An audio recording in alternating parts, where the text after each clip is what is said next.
The ballroom erupted in chaos when the first shot rang out at the annual NATO Defense Summit. While 300 of Europe's most elite military officers dove for cover behind overturned tables, one figure remained standing in the center of the room. Adelaide Lopez, the 23-year-old communications specialist they'd forced to wear an emerald green evening gown instead of her uniform, calmly reached into the fabric of her dress. What happened next would redefine everything the European Defense Command thought they knew about protection, preparation, and the woman they'd been treating like a decorative accessory for the past 18 months. Before we continue, let us know where you're watching from. If you're enjoying this, don't miss out. Subscribe now for more. Adelaide Lopez stood before the full-length mirror in her quarters at Ramstein Air Base, Germany, staring at her reflection with a mixture of resignation and barely contained fury. The emerald green dress hung perfectly on her petite frame, its elegant lines and subtle embellishments making her look like she belonged at a charity gala rather than a military installation. The irony wasn't lost on her that she'd spent the last 3 years training to protect people only to be dressed up like someone who needed protecting. At 5'3" and barely 115 pounds, Adelaide had always been the smallest person in any room filled with military personnel. Her delicate features and soft-spoken manner had led most people to make assumptions about her capabilities from the moment she'd arrived at the European Defense Command 18 months ago. Born in Valencia, Spain, to a family of academics, she spoke 4 languages fluently and possessed a degree in strategic communications that had earned her top honors at the University of Barcelona. But none of that seemed to matter when Colonel Heinrich Weber, the base commander, looked at her and saw only someone to answer phones and organize social events. The dress had been Weber's idea, naturally. Adelaide, he'd said during yesterday's briefing, his thick German accent making her name sound like a suggestion rather than an identity. The NATO Defense Summit is our most important annual event. We need someone to handle the social coordination, ensure our guests are comfortable, represent the softer side of military hospitality. He'd paused, studying her as if she were a flower arrangement he was considering for the reception tables.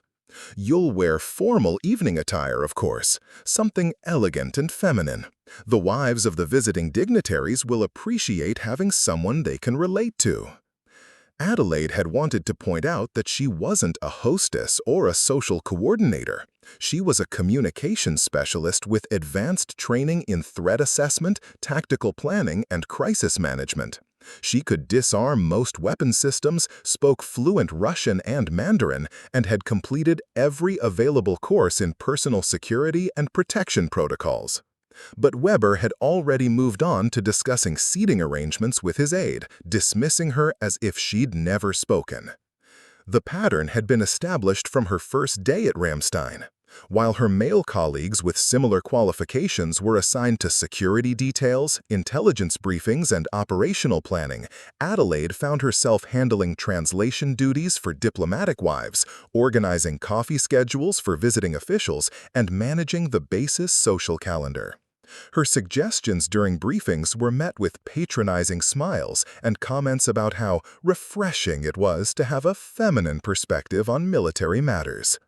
Her direct supervisor, Major Klaus Richter, had been more explicit about his expectations during her initial performance review.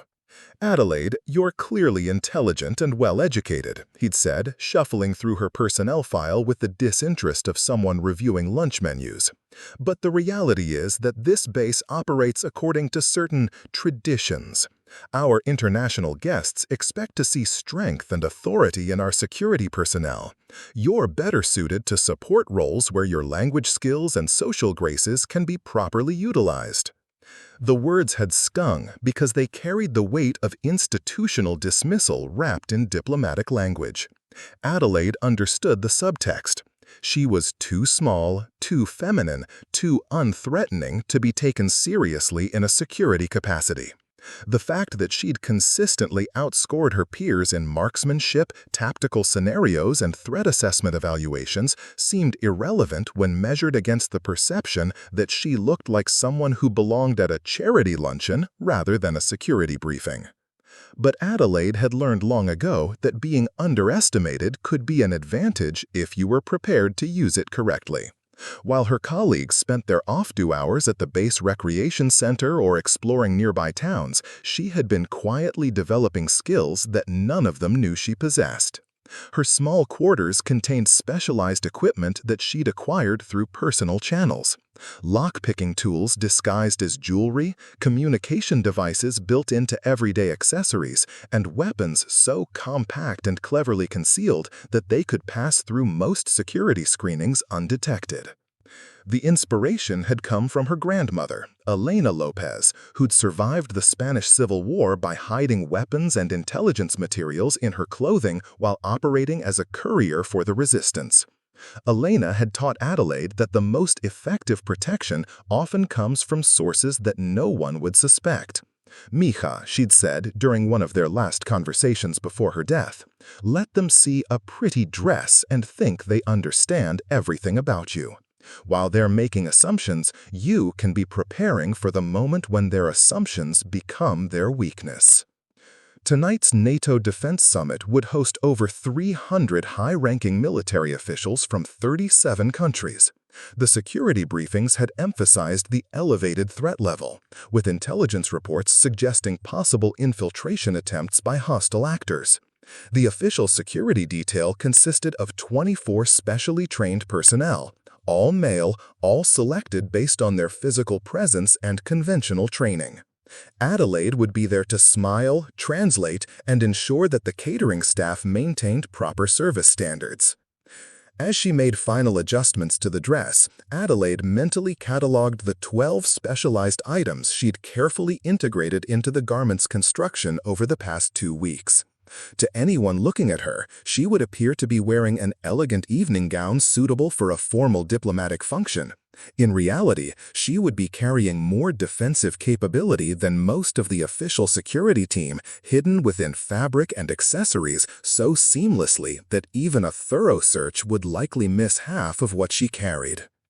The irony was perfect. They'd insisted she wear a dress to make her look harmless and decorative. She'd turned that dress into the most comprehensively equipped personal defense system on the base. The security briefing for the NATO Defense Summit took place at 800 hours in Conference Room Alpha, the most secure briefing facility at Ramstein Air Base. Adelaide arrived 10 minutes early, her notebook ready and her mind focused on the operational details she hoped to contribute to the evening's security planning. Instead, she found herself directed to a small table at the back of the room, positioned behind the main seating area where the essential personnel would receive their assignments. Colonel Weber entered precisely on time, followed by his senior staff and the 24 members of the official security detail. Adelaide recognized each of them. Hand-picked soldiers and specialists, all with impeccable credentials and the kind of physical presence that commanded immediate respect. Captain Eric Nordstrom from Sweden stood 6'4" and possessed specialized training in diplomatic protection. Sergeant Major Antonio Rossi from Italy had 15 years of experience in counterterrorism operations. Lieutenant James Mitchell from the UK was an expert in threat assessment and crowd control. As Weber began the briefing, Adelaide noticed that none of the security team members were taking notes. They didn't need to. They would be fully briefed on every aspect of the operation, given detailed assignments, and trusted to make critical decisions in real time. She, meanwhile, was expected to document the social coordination requirements and ensure that her limited responsibilities were clearly understood. "Gentlemen," Weber began, his voice carrying the authority of absolute command, Tonight's summit represents the most significant gathering of European defense leadership in the past decade. The threat assessment level is orange, indicating credible intelligence suggesting possible hostile action. Our security protocols must be flawless. He gestured toward a detailed floor plan of the grand ballroom where the summit would be held. Captain Nordstrom, you'll lead the primary perimeter team. Your responsibility is all entrance and exit points, with particular attention to the main entrance where dignitaries will arrive. Nordstrom nodded, his expression serious as he studied the tactical positions marked on the map. Sergeant Major Rossi, you'll coordinate the interior security team. I want your people positioned at these marked locations throughout the ballroom, maintaining visual contact with all high-value targets while remaining as unobtrusive as possible. Weber's finger traced the security positions, each one carefully calculated to provide maximum coverage while allowing the social event to proceed normally. Lieutenant Mitchell, you're responsible for threat assessment and communication coordination. Any suspicious activity gets reported through you directly to me. Your team will monitor all communication channels and maintain contact with external security agencies. Mitchell made notes on his tactical pad, already planning the communication protocols that would keep the security operation coordinated. Adelaide listened to each assignment with growing frustration. These were exactly the kinds of responsibilities she'd trained for, the operational challenges that her education and specialized skills had prepared her to handle. Instead, she sat in the back of the room like a secretary, waiting for her social coordination duties to be mentioned as an afterthought. "Gentlemen," Weber began, his voice carrying the authority of absolute command. Tonight's summit represents the most significant gathering of European defense leadership in the past decade. The threat assessment level is orange, indicating credible intelligence suggesting possible hostile action. Our security protocols must be flawless. He gestured toward a detailed floor plan of the grand ballroom where the summit would be held. Captain Nordstrom, you'll lead the primary perimeter team. Your responsibility is all entrance and exit points, with particular attention to the main entrance where dignitaries will arrive. Nordstrom nodded, his expression serious as he studied the tactical positions marked on the map. Sergeant Major Rossi, you'll coordinate the interior security team. I want your people positioned at these marked locations throughout the ballroom, maintaining visual contact with all high-value targets while remaining as unobtrusive as possible. Weber's finger traced the security positions, each one carefully calculated to provide maximum coverage while allowing the social event to proceed normally. Lieutenant Mitchell, you're responsible for threat assessment and communication coordination. Any suspicious activity gets reported through you directly to me. Your team will monitor all communication channels and maintain contact with external security agencies. Mitchell made notes on his tactical pad, already planning the communication protocols that would keep the security operation coordinated. Adelaide listened to each assignment with growing frustration. These were exactly the kinds of responsibilities she'd trained for, the operational challenges that her education and specialized skills had prepared her to handle. Instead, she sat in the back of the room like a secretary, waiting for her social coordination duties to be mentioned as an afterthought. Weber continued through the security assignments, detailing backup protocols, emergency evacuation procedures, and contingency plans for various threat scenarios. The precision and professionalism of the planning was impressive, but Adelaide noticed several potential vulnerabilities that the male-dominated security team might not consider. The service entrances, for instance, would be monitored but not thoroughly secured. The catering staff would undergo background checks but wouldn't be accompanied by security personnel once they were inside the ballroom. Most significantly, the security team's focus on conventional threats might leave them unprepared for more subtle infiltration attempts. Finally, after 30 minutes of detailed security planning, Weber's attention turned to the support personnel. "Now for our social coordination requirements," he said, his tone shifting to something more casual, as if discussing arrangements for a school picnic rather than a high-security diplomatic event. "Lopez, you'll handle guest relations and protocol coordination. Your position will be near the registration area, where you can assist with language interpretation and ensure that our international guests feel welcomed." Adelaide raised her hand tentatively. "Sir, I've reviewed the security briefings and noticed that the service entrance protocols might benefit from additional oversight. Given my language skills, I could coordinate with the catering staff to ensure that—" "Lopez, I appreciate your enthusiasm, but security matters are being handled by personnel with appropriate training and experience. Your role is social relations. Please focus on what you've been assigned to do." The room fell silent for a moment, the kind of awkward quiet that follows when someone has been publicly reminded of their place in the hierarchy. Adelaide felt heat rise in her cheeks, but she kept her expression neutral. Around her, she could sense the mixture of sympathy and relief from the other support staff. Sympathy that she'd been dismissed so curtly, relief that it hadn't happened to them. Major Richter, her direct supervisor, seemed compelled to reinforce Weber's message. "Adelaide, your role tonight is crucial for maintaining the diplomatic atmosphere of the event. The wives of our guests will need someone they can relate to, someone who understands the social nuances of international protocol. That's where your skills are most valuable." The subtext was unmistakable. Stay in your lane, smile prettily, and leave the important work to the men. Adelaide nodded politely, her voice steady despite the anger building inside her. Captain Nordstrom, perhaps sensing the tension, attempted what he probably thought was a diplomatic intervention. "Lopez does speak multiple languages fluently. That could be useful if we encounter communication issues with any of the international security details."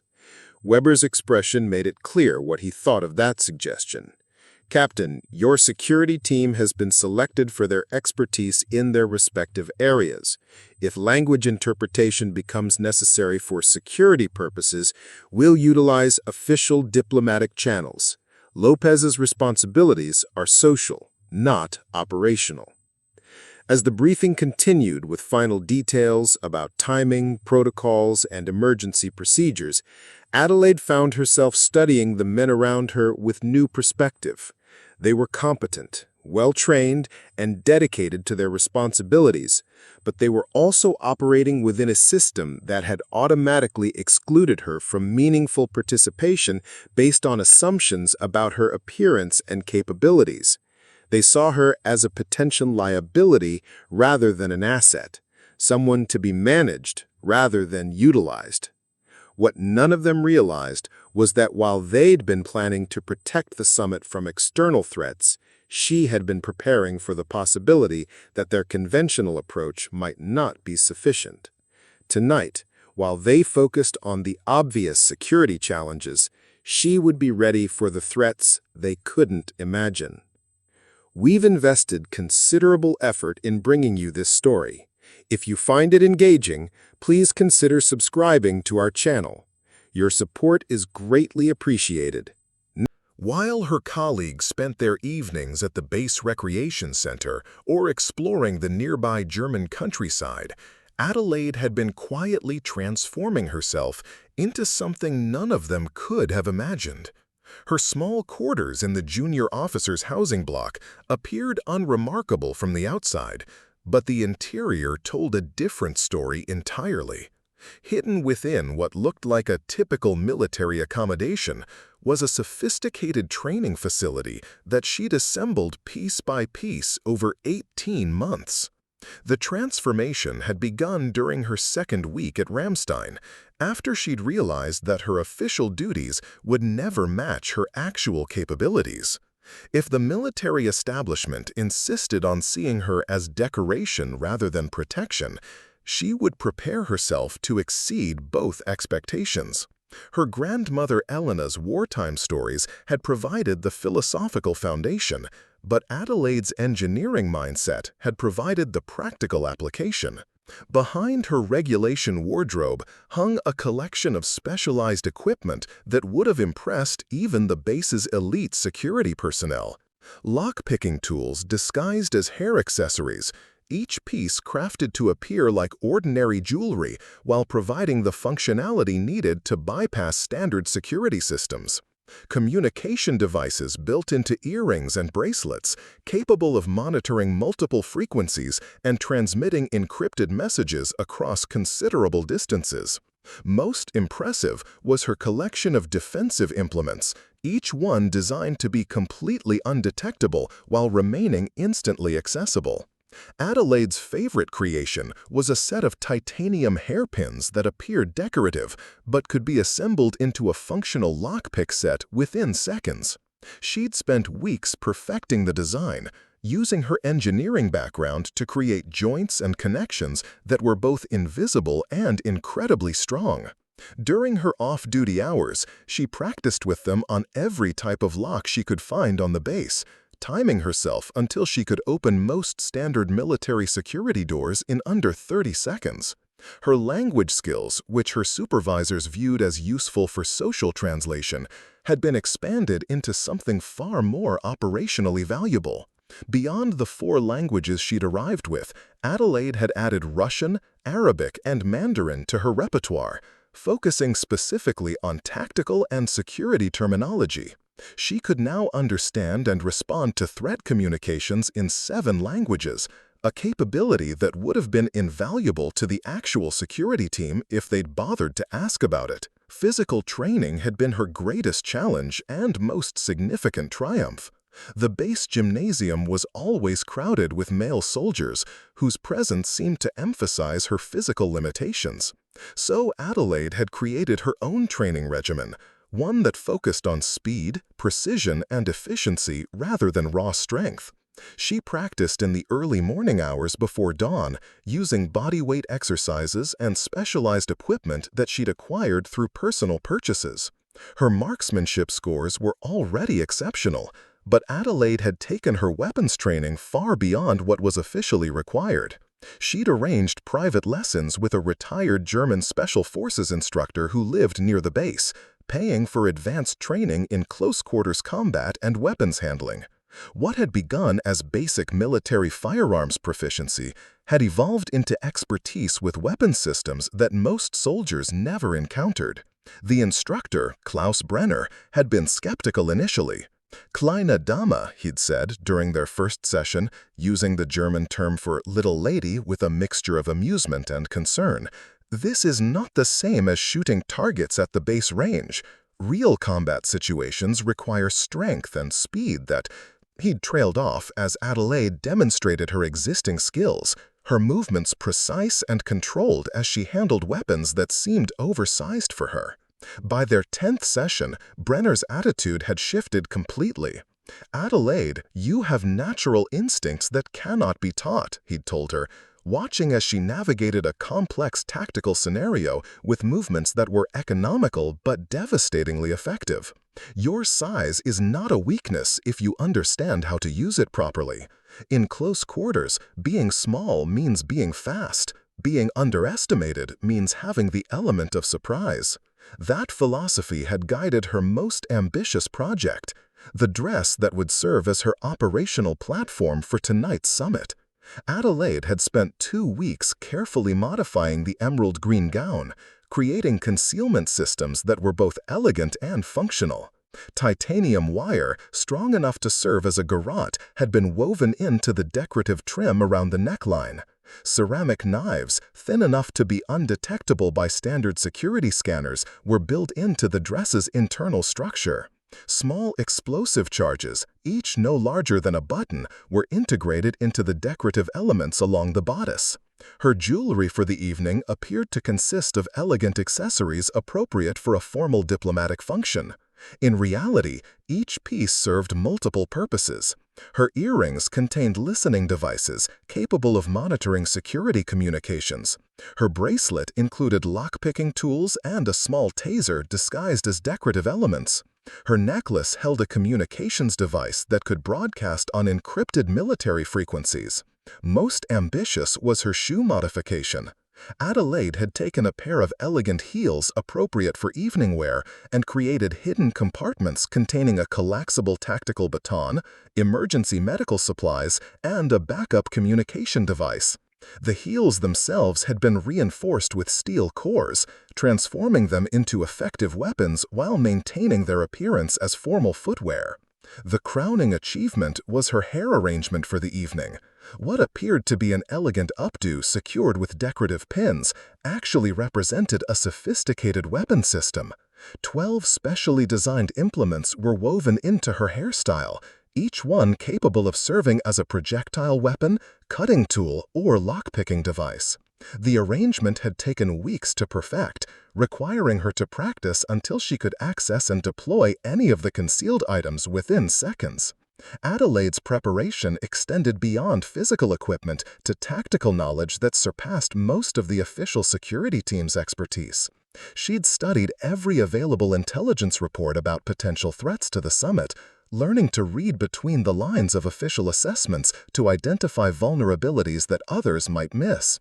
Her analysis suggested that the greatest danger wouldn't come from the obvious external threats that the security team was preparing for, but from more subtle infiltration attempts that could exploit the event's social nature. Tonight, while her colleagues focused on conventional security measures, Adelaide would be carrying defensive capabilities that they couldn't imagine. Her dress represented 18 months of careful planning, specialized training, and mechanical innovation, all disguised as compliance with their requirement that she look feminine and harmless. The irony was perfect. They'd insisted she wear a dress to minimize her military presence. She'd turned that dress into the most comprehensively equipped personal defense system that any of them had ever encountered. The pattern of dismissal had become so routine that Adelaide could predict the responses before she even spoke. During the weekly security briefings, she would raise her hand tentatively, offer a suggestion based on her analysis of intelligence reports or her understanding of potential vulnerabilities, and watch as the room's attention shifted from polite interest to patronizing tolerance. The responses were always variations on the same theme: appreciation for her perspective, followed by explanations of why her ideas weren't quite suitable for implementation. Last month's incident during the quarterly threat assessment meeting had been particularly painful. Adelaide had spent hours analyzing satellite imagery and communication intercepts that suggested a potential security weakness in the base's eastern perimeter. Her research indicated that hostile actors might be using the civilian air traffic patterns to mask surveillance flights, a sophisticated approach that could provide detailed intelligence about base operations without triggering conventional detection systems. She'd prepared a comprehensive presentation, complete with photographic evidence and trajectory analysis that demonstrated the potential threat. When her turn came to speak, she'd stood confidently and begun to outline her findings. Based on analysis of flight patterns over the past 6 weeks, she'd begun, I've identified what appears to be systematic reconnaissance activity disguised as civilian air traffic. Meyer Richter had interrupted her before she could finish her second sentence. Adelaide, that's very thorough work, but I think you might be over-interpreting routine commercial flight activity. The Luftwaffe's air traffic control systems are quite sophisticated. If there was any genuine security concern, they would have detected it already. The dismissal had been delivered with a smile, the kind of patient expression typically reserved for explaining complex concepts to children. Around the table, she'd noticed the subtle eye rolls and suppressed smirks of her male colleagues. Not malicious exactly, but clearly indicating that they considered her contribution naive and unnecessary. Captain Nordstrom had attempted what he probably thought was supportive intervention, Lopez does demonstrate impressive attention to detail in her administrative work, he'd offered, managing to sound encouraging while simultaneously reinforcing her relegation to clerical duties. Perhaps this kind of analytical skill could be useful for logistics coordination rather than tactical assessment. The message was clear. Her intelligence was acceptable as long as it remained focused on appropriately feminine administrative tasks. Actual security analysis was beyond her proper scope, regardless of the quality of her work or the validity of her conclusions. Adelaide had sat down without finishing her presentation, her carefully prepared evidence dismissed as the product of an overactive imagination. Similar scenes had played out repeatedly over the past 18 months.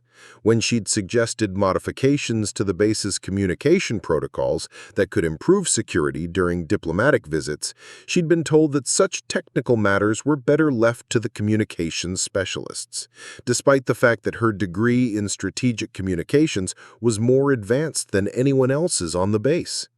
When she'd identified potential weaknesses in the visitor screening procedures, she'd been thanked for her conscientiousness, but informed that security protocols were established by higher authority and weren't subject to modification based on junior personnel suggestions.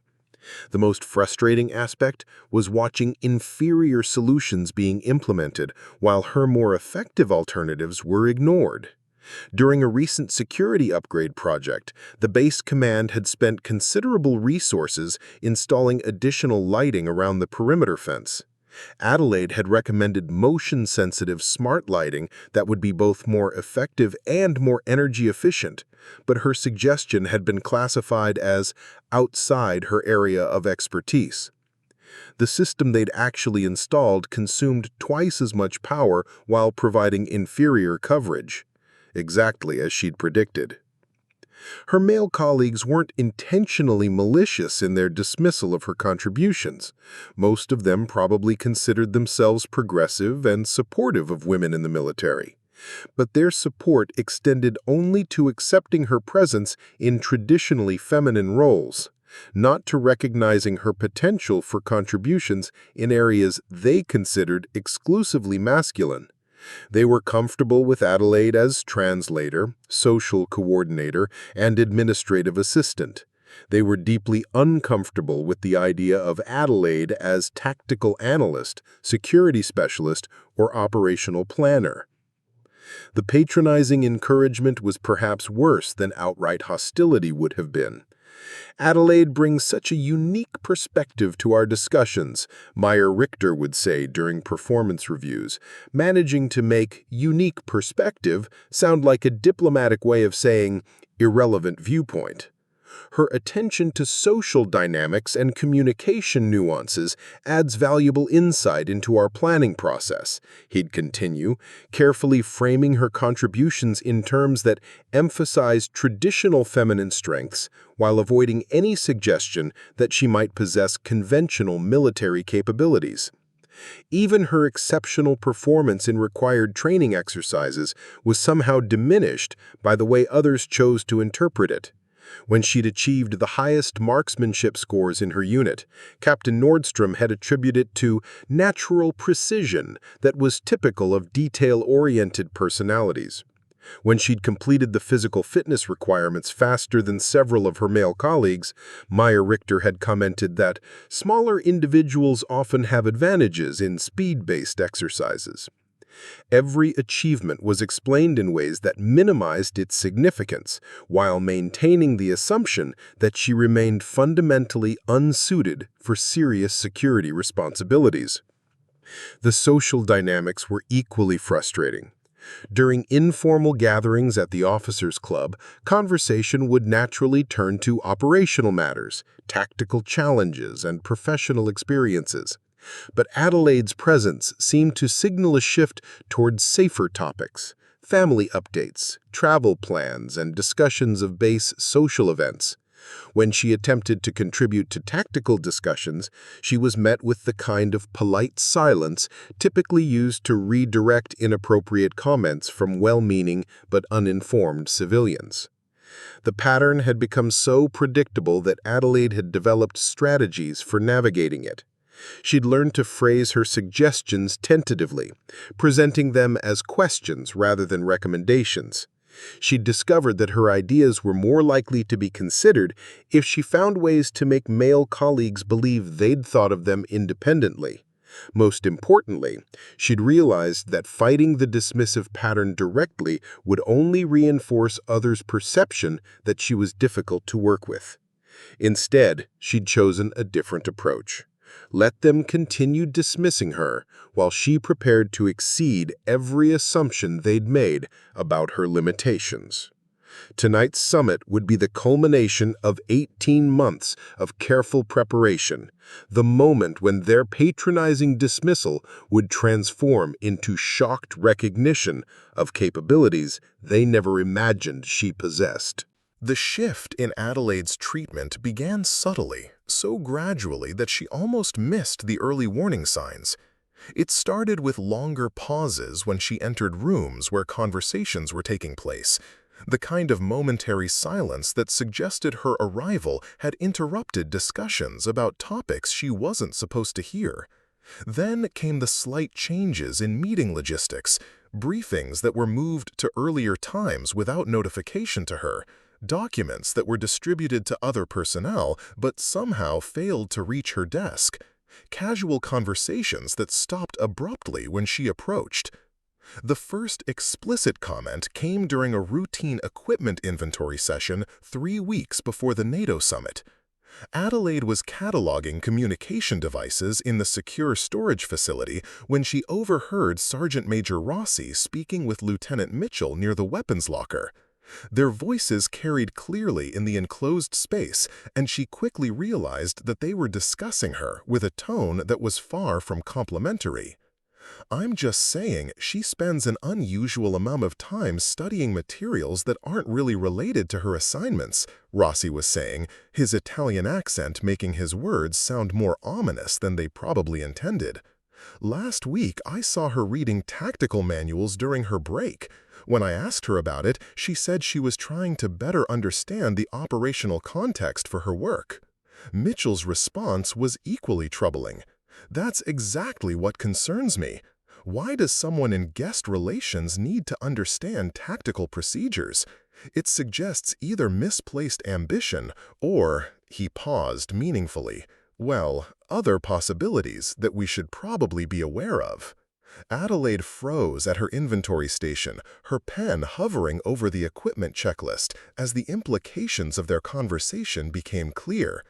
They weren't just questioning her professional focus, they were suggesting that her dedication to understanding military operations might represent some kind of security concern. The paranoia was subtle but unmistakable, the kind of suspicion that could grow into serious professional problems if it wasn't addressed carefully. She'd completed her inventory quickly and left the storage facility without confronting them, but the seed of concern had been planted. Over the following days, she began noticing other signs that her behavior was being interpreted through an increasingly suspicious lens. Her habit of arriving early for briefings, which she'd always considered professional dedication, was now generating whispered comments about why she needed extra time to review materials that weren't technically part of her responsibilities. Major Richter had requested a private meeting with her the week before the summit, ostensibly to discuss her role in the upcoming event, but actually to address what he termed questions about focus and priorities.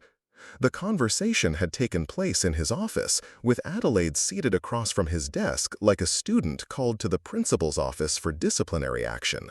"Adelaide," Richter had begun, his tone carefully neutral but carrying undertones of official concern, "there have been some observations about your extracurricular interests lately. I want to make sure we're on the same page about your responsibilities and the boundaries of your position here." The word boundaries had been emphasized just enough to make clear that this wasn't a casual conversation about professional development. Adelaide had kept her expression neutral while her mind raced through possible responses. "Sir, I'm not sure I understand what specific concerns you're referring to. I believe my performance has been consistently satisfactory in all assigned duties. Your performance has been excellent, Richter had agreed, but performance isn't the only consideration. There's also the matter of appropriate focus and the perception of, let's call it, professional wandering. You've been observed studying materials outside your area of responsibility, asking questions about operational matters that don't directly relate to your duties, and generally demonstrating interest in aspects of base operations that exceed your clearance level and assignment scope. The accusations were carefully phrased to sound like concerned mentorship rather than formal disciplinary action, but Adelaide understood the underlying message. Her intellectual curiosity was being interpreted as potentially problematic behavior.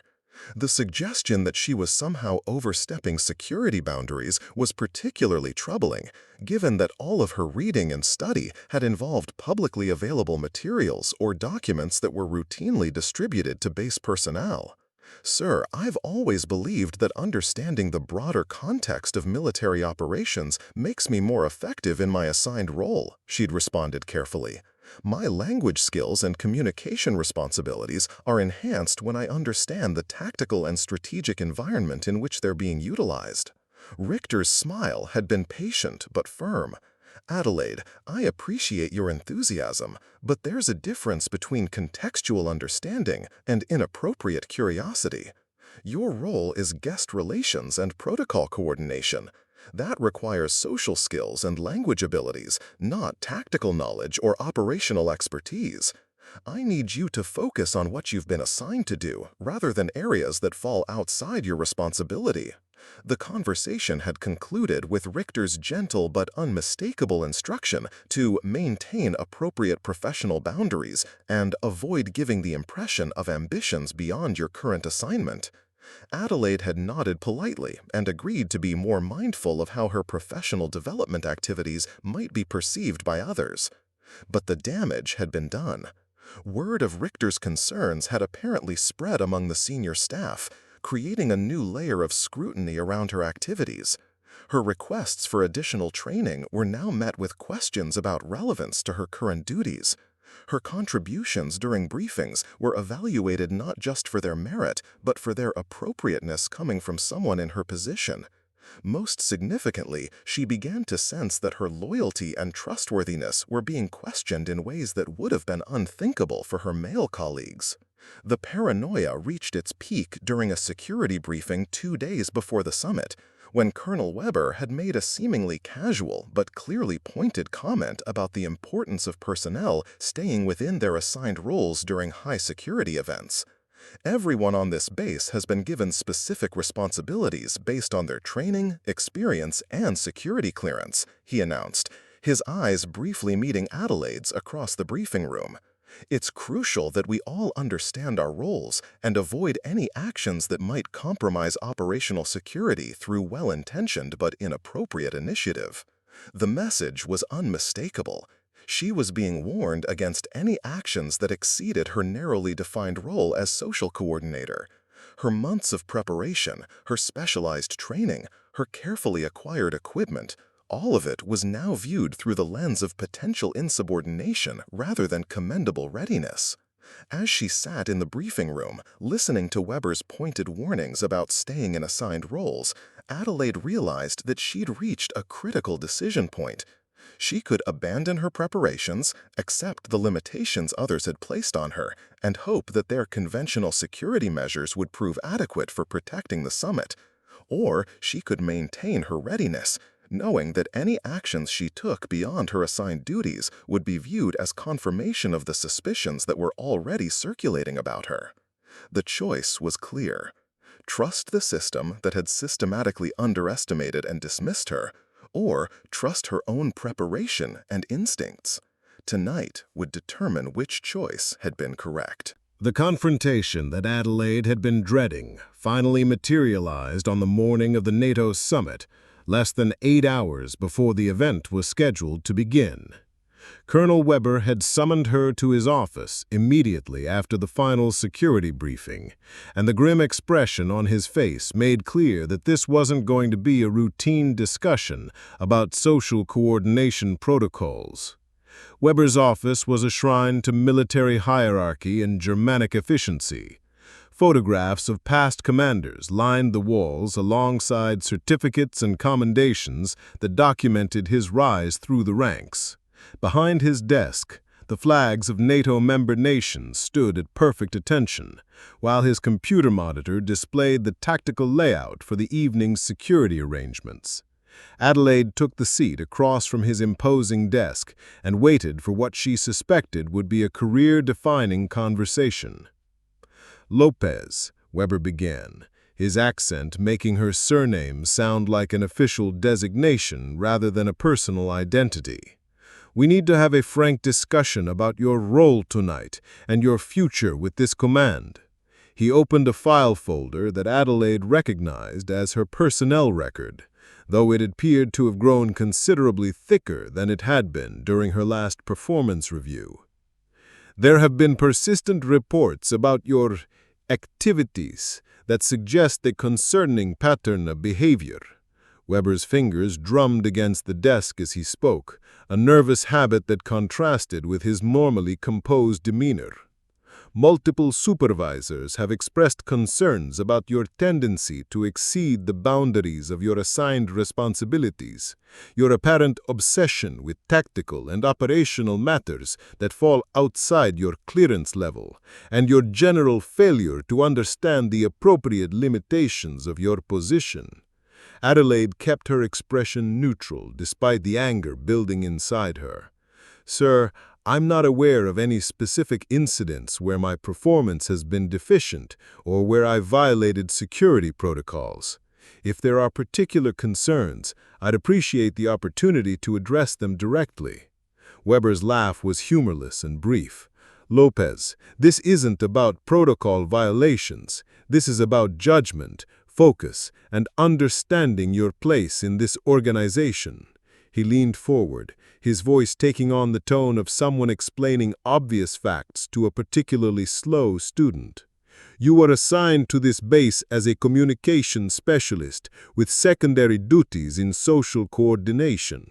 That means translating for diplomatic guests, organizing protocol arrangements, and ensuring that international visitors feel welcomed and comfortable." "Yes, sir," Adelaide replied carefully.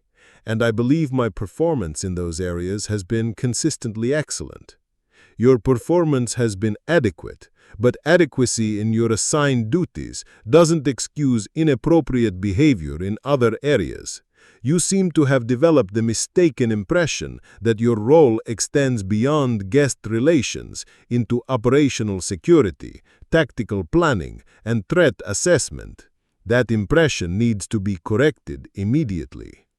The weight of 18 months of frustration and dismissed contributions suddenly crystallized into perfect clarity for Adelaide. This wasn't about her job performance or her adherence to security protocols. This was about a system that couldn't accept the possibility that someone who looked like her might possess capabilities that extended beyond traditional feminine roles. "Sir," she said, her voice steady despite the emotions churning inside her, "I've never claimed authority over operational matters that fall outside my assigned duties, but I have tried to develop a comprehensive understanding of this base's security environment because I believe that knowledge makes me more effective in my actual responsibilities." Weber's expression shifted from patronizing patience to visible irritation. "Lopez, your effectiveness is not determined by your understanding of tactical operations. Your effectiveness is determined by your ability to make diplomatic guests comfortable and to handle translation duties competently. Everything else is not only unnecessary, but actively problematic." "Problematic how, sir?" The question came out sharper than Adelaide had intended, but she was tired of dancing around the implications that had been building for weeks. Weber's response was immediate and blunt. Lopez, because it suggests that you don't understand your role in this organization, and because it creates questions about your judgment and your ability to follow direction. When personnel start believing they're qualified for responsibilities beyond their assignment, it creates security risks and operational complications that this command cannot tolerate. The accusation hung in the air between them like a challenge. Adelaide realized that she'd reached the moment her grandmother Elena had warned her about, the point where she had to choose between accepting others' limitations or asserting her own understanding of her capabilities. Sir, with respect, I believe that my additional knowledge and training enhance rather than compromise my effectiveness. Tonight's summit represents exactly the kind of high-stakes international event where comprehensive preparation could prove valuable, regardless of someone's official assignment. Weber's face darkened at what he clearly interpreted as insubordination. Lopez, let me be absolutely clear about your role tonight. You will arrive at the Grand Ballroom at 1800 hours wearing appropriate formal attire. You will position yourself at the registration area where you will assist with guest relations and language interpretation. You will remain in that location throughout the evening unless specifically directed otherwise by senior staff. You will not involve yourself in security matters, operational decisions, or any activities that fall outside your explicitly assigned duties. He paused for emphasis before delivering what was clearly intended as the conversation's decisive blow. Furthermore, after tonight's event, you and I are going to have a serious discussion about your future with this command. Your apparent inability to understand appropriate professional boundaries suggests that you may be better suited for assignments that provide clearer limitations and more direct supervision.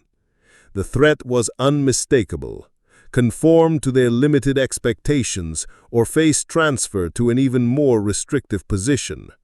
Adelaide felt something cold and determined settle in her stomach when she realized that Weber was essentially ordering her to accept irrelevance while one of the most significant security events in European military history took place around her.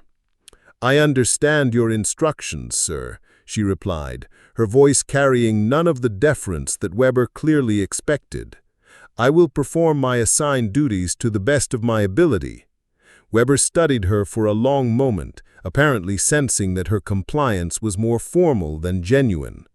"Lopez, I hope you understand that tonight's event represents the culmination of months of planning by highly trained security professionals. The last thing we need is well-intentioned but inappropriate interference from personnel who believe they know better than their superiors." Adelaide stood to leave, her decision crystallizing with perfect clarity. Tonight, while Weber and his security team focused on conventional threats and traditional responses, she would be ready for the possibilities they couldn't imagine. Her 18 months of preparation, her carefully concealed capabilities, her grandmother's lessons about survival through concealment, all of it would be put to the ultimate test. "Sir," she said as she reached the office door, "I understand exactly what tonight requires." What Weber didn't understand was that Adelaide's definition of requirement extended far beyond the narrow boundaries he had tried to impose on her. Tonight would prove whether his conventional approach was sufficient, or whether the woman he'd dismissed as a social coordinator possessed exactly the kind of unconventional capabilities that the situation might demand. The Grand Ballroom at Ramstein Air Base had been transformed into a glittering showcase of European military diplomacy.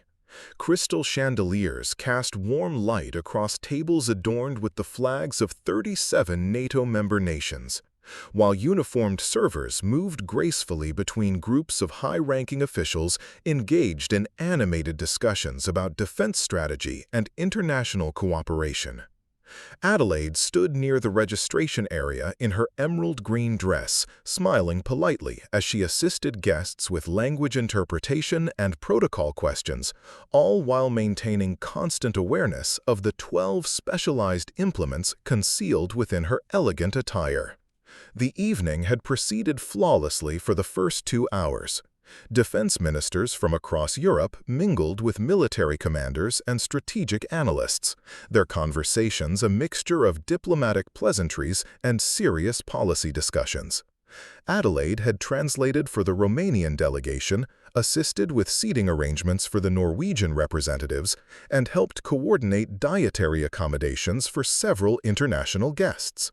To any observer, she appeared to be fulfilling exactly the role that Colonel Weber had insisted upon, a competent but unobtrusive social coordinator whose presence enhanced the diplomatic atmosphere without drawing attention to military capabilities. But Adelaide's trained eye had been cataloging details that the official security team might miss. The catering staff was larger than necessary for an event of this size, with several servers who seemed more interested in observing conversations than in providing service. 2 technicians who had arrived to service audio-visual equipment carried identification that didn't quite match the company logos on their uniforms. Most concerning was a group of diplomatic attachés from a nation not officially invited to the summit, whose presence had been explained as a last-minute courtesy addition, but whose behavior suggested more systematic intelligence gathering than casual diplomatic courtesy. At 20:47 hours, exactly as the main course was being served to the seated dignitaries, Adelaide noticed movement near the service entrance that triggered every instinct her grandmother Elena had taught her about recognizing danger. 3 men in server uniforms had entered through the kitchen access, but their posture and movement patterns were wrong. Too alert, too coordinated, too focused on strategic positions rather than service duties. They were spreading out through the ballroom with the kind of purposeful precision that suggested military training rather than hospitality experience. Adelaide moved closer to the registration table, ostensibly to organize some protocol documents, but actually to get a better view of the suspicious newcomers. As she watched, one of them positioned himself near the main exit, while another took a position that would give him clear sightlines to the head table where the most senior officials were seated. The third man was moving toward the audio-visual control station, his path calculated to avoid the attention of the official security team. She activated the communication device hidden in her earring, tuning in to the security team's primary frequency to determine whether they had noticed the same anomalies. Captain Nordstrom's voice came through clearly as he conducted routine perimeter checks with his team. Sector 7 clear, no unusual activity, all entrances secure and accounted for. Lieutenant Mitchell's response confirmed that the interior security team was focused on their assigned monitoring positions, with no indication that they had identified any immediate threats. The realization hit Adelaide like a physical blow. The official security team was operating according to their carefully planned protocols, but those protocols were designed to address conventional threats.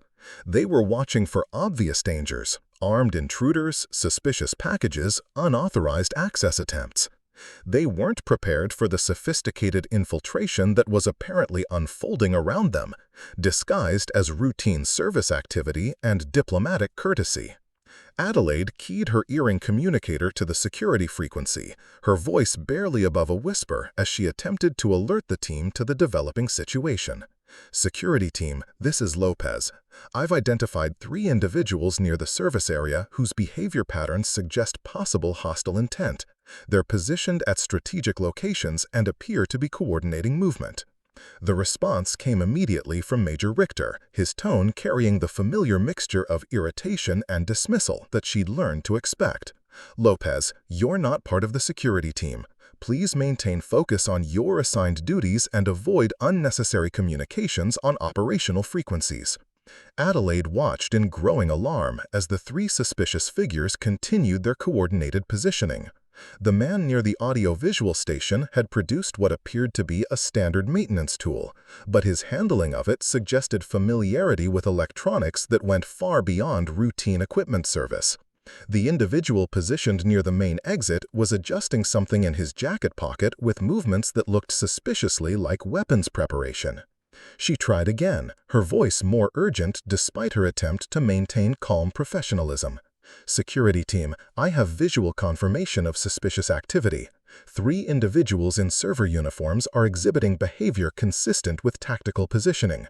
I recommend immediate assessment of—" This time, Colonel Weber's voice cut through the communication channel, sharp with authority and barely contained anger. "Lopez, you are ordered to cease unauthorized communications immediately. Security matters are being handled by qualified personnel. Return to your assigned position and maintain radio silence." Adelaide felt the familiar frustration of being dismissed at the moment when her observations were most crucial, but this time the stakes were immeasurably higher. Around her, 300 of Europe's most senior military officials continued their diplomatic conversations, completely unaware that what appeared to be routine service activity might actually represent a sophisticated attack in progress. The official security team was maintaining their planned positions and procedures, their attention focused on the obvious threat scenarios they'd trained for, rather than the subtle infiltration that was unfolding before Adelaide's eyes. The breaking point came when she noticed the man near the audio-visual station making subtle hand signals to his companions. The gestures were brief and could have been dismissed as normal work coordination, but Adelaide recognized them as tactical communication, indicating that some kind of operational phase was about to begin. Whatever these individuals were planning, it was moving from preparation to execution. She had perhaps 30 seconds to decide between following Weber's direct orders to maintain radio silence and her growing certainty that a serious threat was developing that the official security team was completely unprepared to handle. The choice was between trusting a system that had repeatedly dismissed her assessments and trusting her own analysis of a situation that no one else seemed to recognize. Adelaide's hand moved unconsciously to touch the concealed titanium wire woven into her dress's neckline trim. 18 months of preparation had led to this moment, the crisis that would determine whether her grandmother's lessons about survival had been wisdom or fantasy.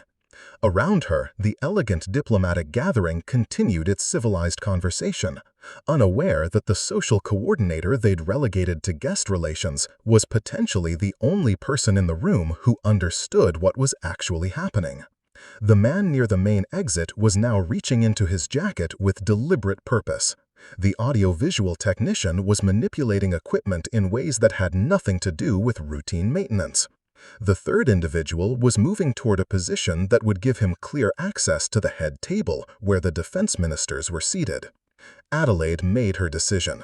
Whatever consequences followed from exceeding her assigned role, they would be preferable to watching 300 people become victims of an attack that she might have prevented.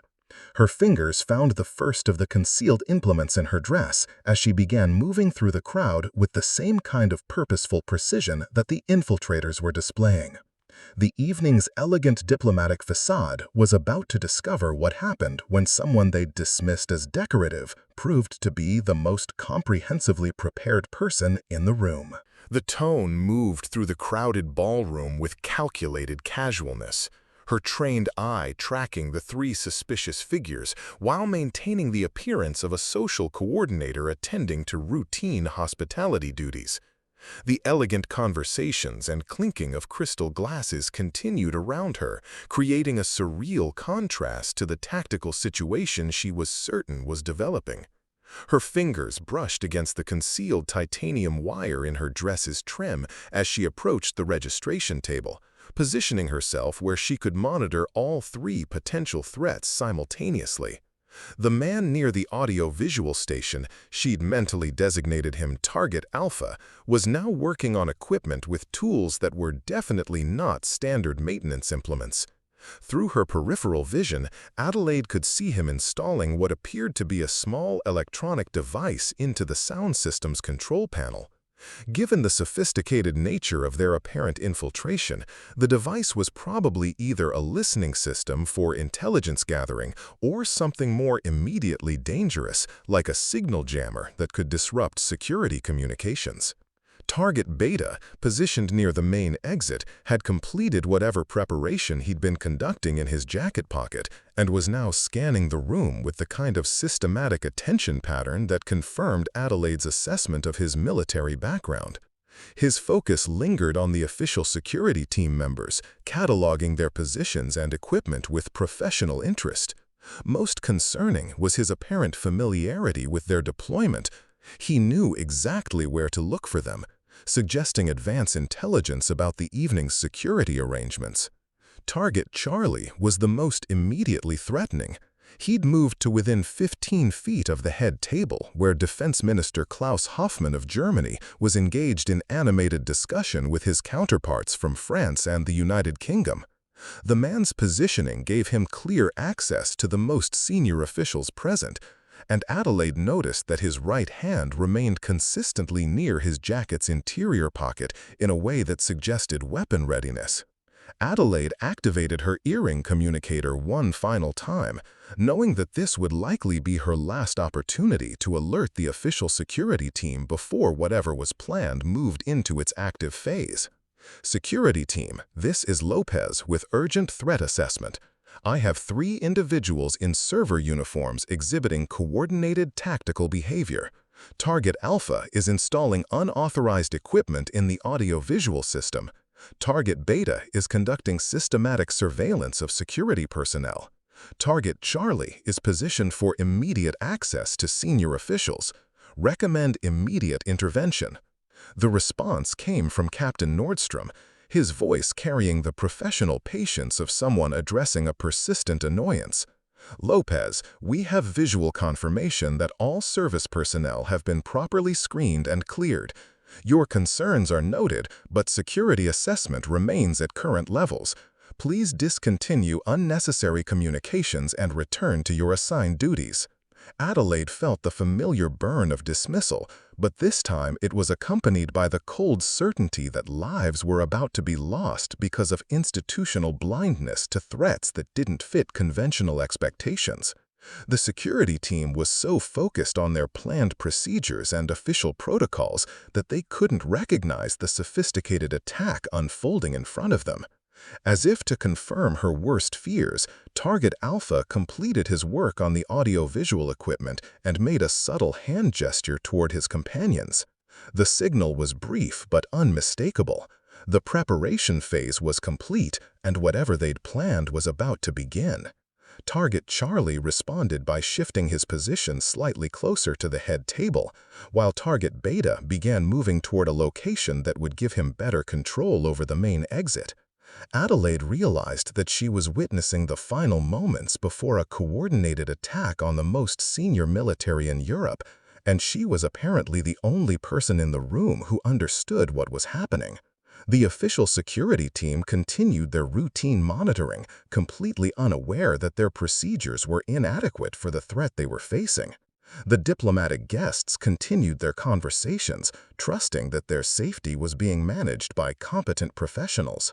The choice that Adelaide faced was stark and immediate: follow Weber's direct orders to remain in her assigned role and watch the attack unfold, or act on her own assessment and risk everything to prevent what she was convinced would be a catastrophic security failure. The decision was complicated by the knowledge that any action she took would be viewed as gross insubordination and potential career suicide. But as she watched Target Charlie reach into his jacket pocket with unmistakable purposefulness, Adelaide's training and instincts overrode her concern about institutional consequences. Her grandmother Elena's voice echoed in her memory. "Mija, there are moments when following rules means failing the people who depend on you. Those are the moments that define who you really are." Adelaide's fingers found the first concealed implement in her dress, a titanium hairpin that could be deployed as either a projectile weapon or a close-quarters defensive tool. Her movement was subtle enough to avoid attracting attention from the surrounding guests, but precise enough to ensure immediate accessibility when the situation required action. Around her, the elegant diplomatic gathering continued its civilized routine. unaware that their safety now depended on someone they'd systematically dismissed as irrelevant to serious security matters. Target Alpha was now moving away from the audio-visual station, his electronic installation apparently complete. Target Beta had reached his desired position near the main exit and was conducting final surveillance of the security team's positions. Most critically, Target Charlie was withdrawing something from his jacket pocket with movements that confirmed Adelaide's assessment of immediate threat.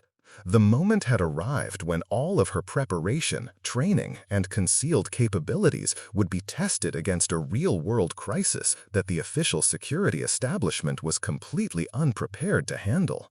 Adelaide took a deep breath and made her final decision. Trust her analysis, trust her preparation, and trust that 18 months of hidden readiness would prove sufficient for the challenge ahead. What happened next would either vindicate her unauthorized initiative or confirm the institutional judgment that she was unsuited for serious security responsibilities. But as Target Charlie's hand emerged from his jacket pocket with what was unmistakably a weapon, Adelaide knew that the time for following orders and staying within assigned boundaries had ended.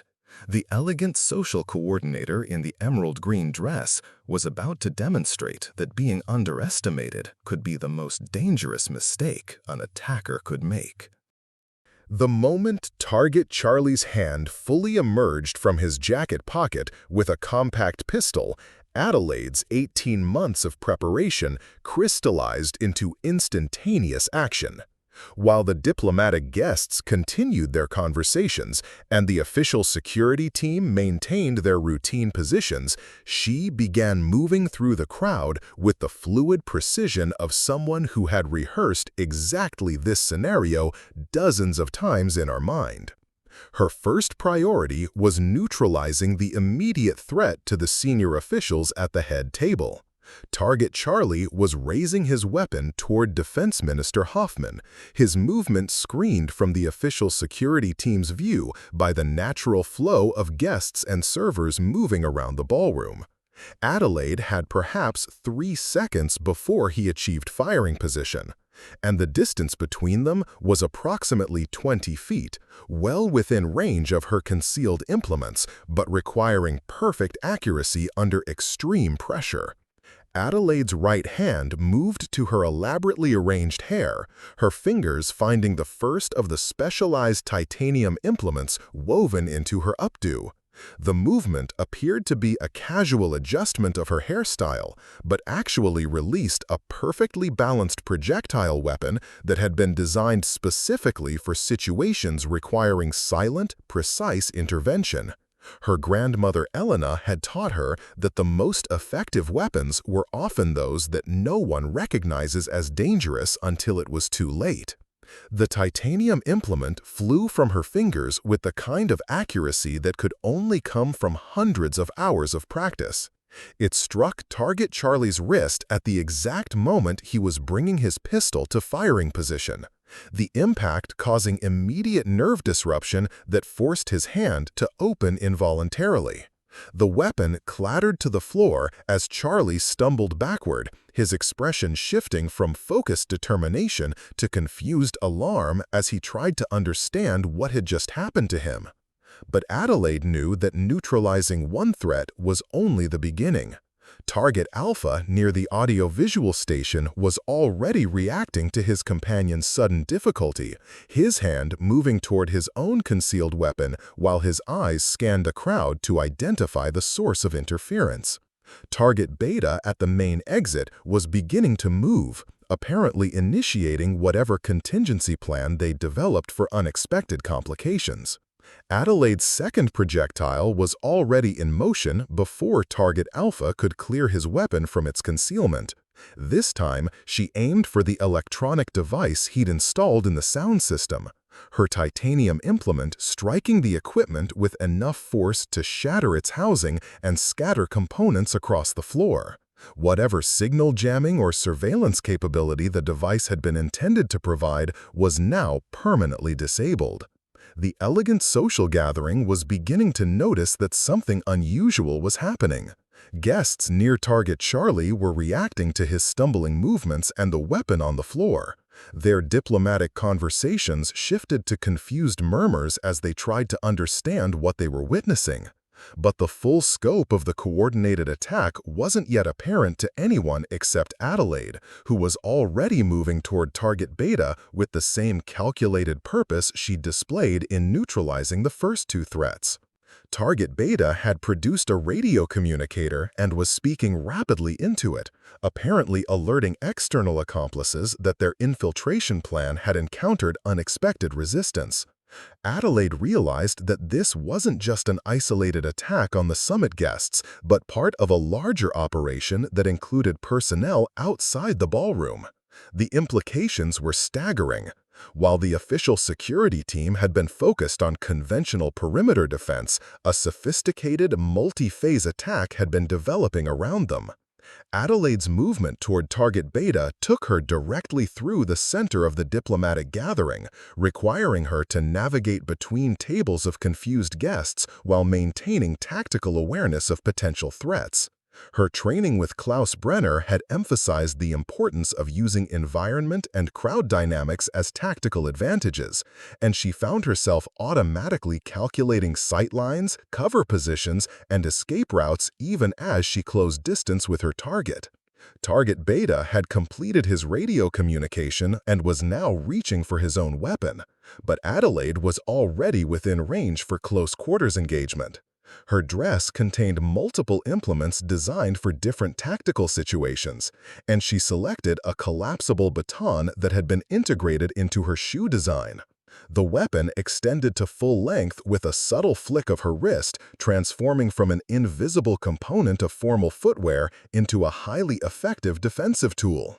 The engagement with target Beta lasted less than 10 seconds.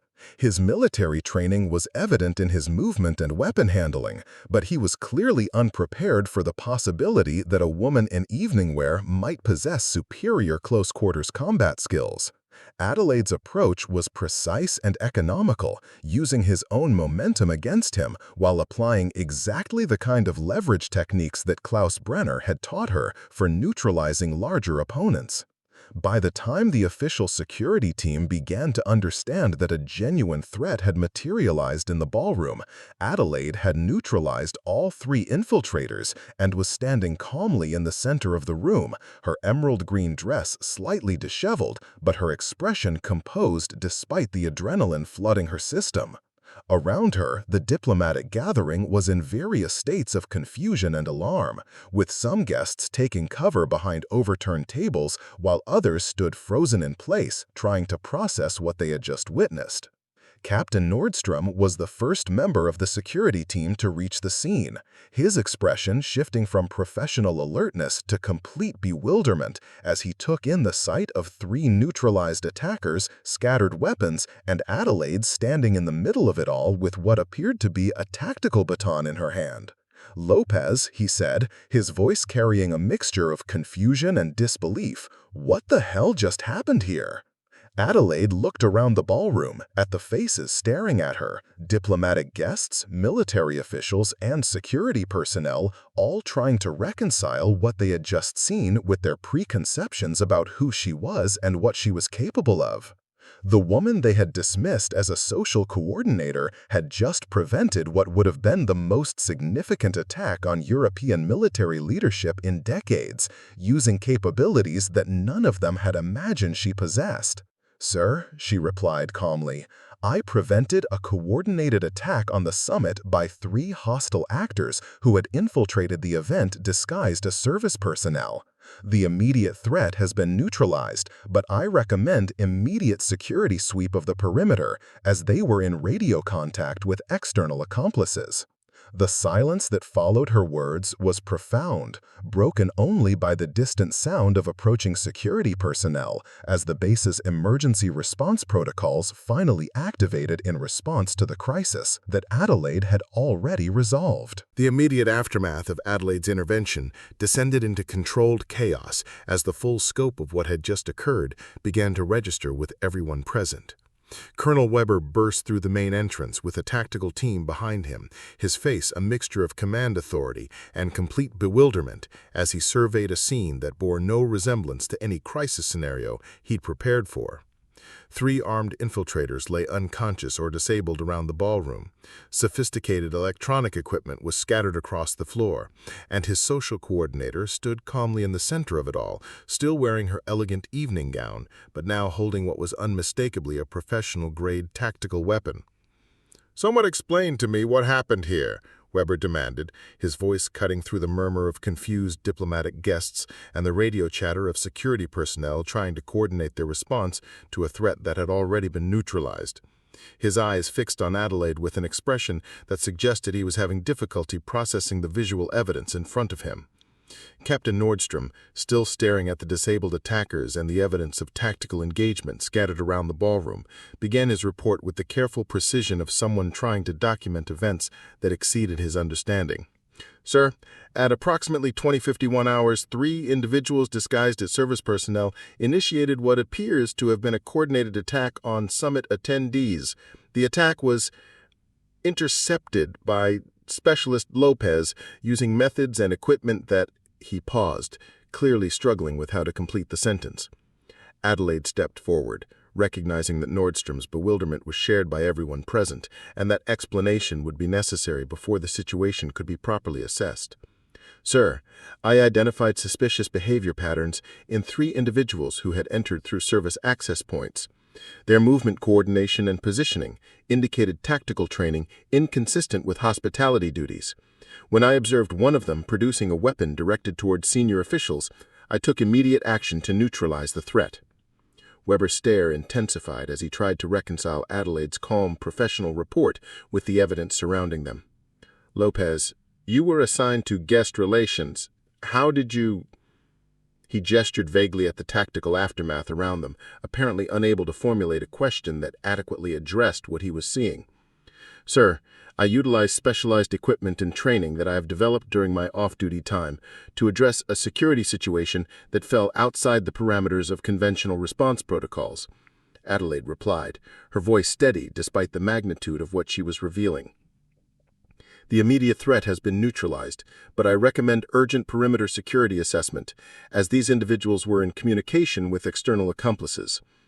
As if summoned by her words, Lieutenant Mitchell's voice crackled through the security communication system with urgent updates from the base's outer defenses. "Command, we have movement detected at Sectors 3 and 7, multiple vehicles approaching perimeter fence, possible coordinated approach to the main base, request immediate tactical response authorization." The realization hit Weber with visible impact. What Adelaide had prevented in the ballroom was apparently only the first phase of a larger, more sophisticated attack on the entire base. While his security team had been focused on protecting the summit from conventional threats, a multifaceted operation had been developing that exceeded their prepared responses. The woman he'd dismissed as inappropriate for serious security work had identified and neutralized the infiltration component, while his trained professionals had missed it entirely. Weber's radio erupted with reports from various sectors as the base's defense systems activated in response to the external threat that Adelaide had predicted. "All units, this is command. We have confirmed hostile activity at multiple perimeter points. Initiate Condition Red protocols. All personnel to emergency stations immediately." Adelaide remained calm as chaos erupted around her, but she could see the tactical situation developing beyond the ballroom walls. "Sir," she said to Weber, "if I may suggest, the external attackers were likely counting on the internal phase, creating sufficient confusion to compromise base defenses. Since that phase was prevented, they may accelerate their timeline for perimeter assault." Weber stared at her for a moment that seemed to stretch into eternity. Here was the woman he'd ordered to limit herself to social coordination, demonstrating tactical analysis that was proving more accurate than his own staff's assessments. Around them, diplomatic guests were being evacuated by security personnel, while tactical teams prepared for the external threat that Adelaide had warned about. "Lopez," Weber said finally, his command voice returning but with a new undertone of respect, "what other capabilities are you equipped with?" Adelaide's slight smile carried the weight of 18 months of hidden preparation and systematic underestimation. "Sir, I'm prepared to assist with perimeter defense coordination if my services would be useful. My equipment and training extend beyond what was apparent during this initial engagement." Before Weber could respond, Major Richter's voice cut through the tactical radio chatter with an update that confirmed Adelaide's assessment. "Command, external hostiles are attempting coordinated breach at 3 points. They appear to have detailed intelligence about our defense positions and are using countermeasures that suggest advanced planning. Request immediate tactical consultation on response options." Weber looked at Adelaide, then at the evidence of her capability scattered around the ballroom, then back at the woman who had just prevented what would have been a catastrophic security failure. The institutional hierarchy that had kept her confined to social duties was colliding with the reality that she possessed exactly the kind of unconventional capabilities that the current crisis demanded. "Lopez," he said, his command voice returning, but with a new undertone of respect. "You're with me. I want your assessment of the external situation and any recommendations you might have for response coordination." As they moved toward the command center, Adelaide felt the weight of vindication mixed with the responsibility of proving that her unauthorized preparation had been wisdom rather than insubordination. The evening was far from over, and the external attack would test capabilities that went beyond her concealed weapons and tactical training. But for the first time in 18 months, she was being asked to contribute her actual skills rather than being limited to the narrow role others had assigned her. The social coordinator in the emerald green dress was about to demonstrate that her preparation extended far beyond personal defense into the kind of comprehensive tactical capability that could determine the outcome of the entire operation. 6 months after the NATO summit attack, Adelaide stood in the same briefing room where she had once been relegated to equipment manifests and dismissed suggestions. But everything had fundamentally changed. The strategic operations patch on her shoulder carried the authority that her logistics insignia had never possessed. And when she spoke, the room's attention focused with the kind of respect that comes from proven capability under extreme circumstances. The intelligence assessment for Operation Northern Shield indicates sophisticated coordination between multiple hostile actors, Adelaide told the assembled tactical team, her analysis drawing on expertise that was now officially recognized and utilized. Based on communication intercepts and behavioral pattern analysis, I recommend modified security protocols that account for their apparent knowledge of standard NATO defensive procedures.